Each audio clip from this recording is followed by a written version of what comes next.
আসলে অনেকদিন পরে বিরিয়ানি খাইতে মন চাইলো, তাই বিরিয়ানির জন্য গরু গোশত কাটাকাটি করতেছি।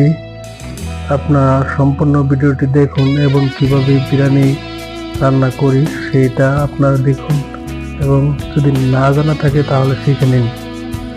প্রথমে আমরা তেলের মধ্যে পেঁয়াজ, রসুন, আদা এবং মরিচ তেলে তারপর একটু নাড়াচাড়া দিচ্ছি। অনেক সময় নাড়াচাড়া দেওয়ার পর তারপর আমরা সেখানে দিচ্ছি কি দেখেন, খালগুড়া এসব দিয়ে দিলাম। দেওয়ার পর আপনার অনেকক্ষণ থাকার পর এটা আবার নাড়াচাড়া দিয়ে দিতেছি।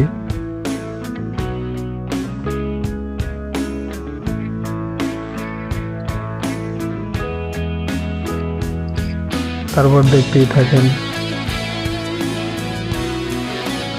এবার দেখেন, আগে একটু হলুদ দিচ্ছি পরিমাণ মতো, আপনারাও একটু হলুদ দিয়ে নেবেন যদি কখনো বিরিয়ানি রান্না করেন।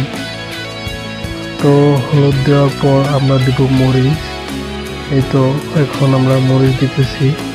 তো মরিচের পরিমাণটাও আপনারা আপনাদের পরিমাণ মতো করে মরিচটাও দিয়ে দিবেন, যতটুকু লাগে আপনাদের।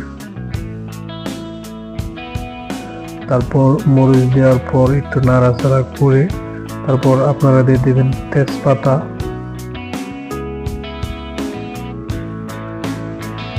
তেজপাতার সাথে দু একটা খাল দিতে পারেন। এটা হচ্ছে আপনার হচ্ছে গরুর মশলাটা দিতে পারেন। তারপর দিলাম হচ্ছে বিরিয়ানি মশলা। বিরিয়ানি মশলা দেওয়ার পর তারপর আপনারা কতক্ষণ নাড়াচাড়া করবেন, নাড়াচাড়া করে তারপর একটু দেবেন টক দই।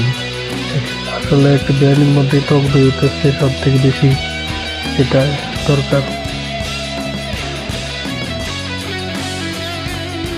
তো তারপর নাড়াচাড়া দিলাম।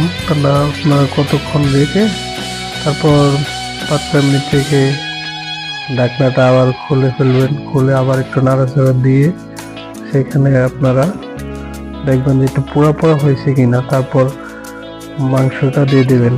আমরাও গরুর মাংসটা দিয়ে দিলাম এখানে। তো গরুর মাংস দেওয়ার পরে এখন তারপর গরুর মাংস দিলাম।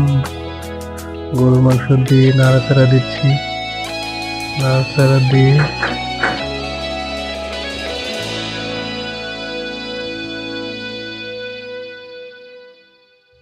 তো গরুর মাংসটা নাড়াচাড়া দেওয়ার পর ডেকে দিলাম। ডেকে দেওয়ার পর এদিকে আমরা সুগন্ধি চাউলের গুঁড়া 1 কেজি চাউলের যে প্যাকেটটা, সেটা থেকে পরিমাণ মতো চাউলটা নিলাম। চাউল নেওয়ার পরে এদিকে দেখি আগে যে মাংসটা কত দূর হলো। মাংসটা এখানে একটা ফ্লেভার হলে মাংস এটা হয়ে গেছে অলরেডি, মাংস সিদ্ধ হয়ে গেছে। তারপর মাংস আবার কতক্ষণ থাকবে আর কি। এবার পাতিলটা ছোট তো সেজন্য পাতিলটা চেঞ্জ করে বড় একটা পাতিলে নেওয়া হয়েছে। আর তারপর সেই চাউলগুলো ধুয়ে তারপর সে চাউলগুলো ধোয়া শেষ হলে তেলের মধ্যে তেল দিয়ে সেগুলো তেজপাতা দেওয়া হচ্ছে, খালগুড়া,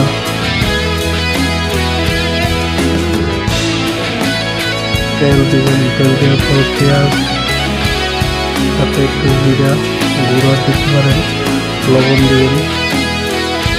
চাউলটা ছেড়ে সেখানে নড়াচড়া করে চাউলটা ভেজে নিতে হবে।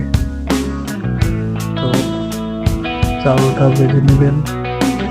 ভেজে নেওয়ার পরে চাউলটা ভাজা শেষ হয়, তারপর আপনারা সেই মাংসের যে পাতিলটা, সে পাতিলে আপনারা চাউলের ঢেলে দিবেন। ঢেলে দেওয়ার পরে ভালোভাবে মিক্স করে সেটা আবার ছেড়ে দেবেন। তারপর যদি স্তরে দেওয়া শেষ হয় সেই মাংস আপনারা ওই চাউলের সাথে মিক্স করে নাড়াচাড়া দিয়ে দেবেন। হয়ে যাবে। পরিমাণ মতো পানি দিবেন আর কি। পানি দেওয়া হয়ে গেলে ঢাকনাটা খুলে দেখবেন যে জিনিসটা চাউলটা শুদ্ধ হয়েছে আর চাউলটা সিদ্ধ হয় না। চাউলটা একটু নাড়াচাড়া দিয়ে তারপর চাউলটা কতক্ষণ রয়েছে তারপর দেখবেন বিরিয়ানি হয়ে গেছে। তো দেখতেই পাচ্ছেন।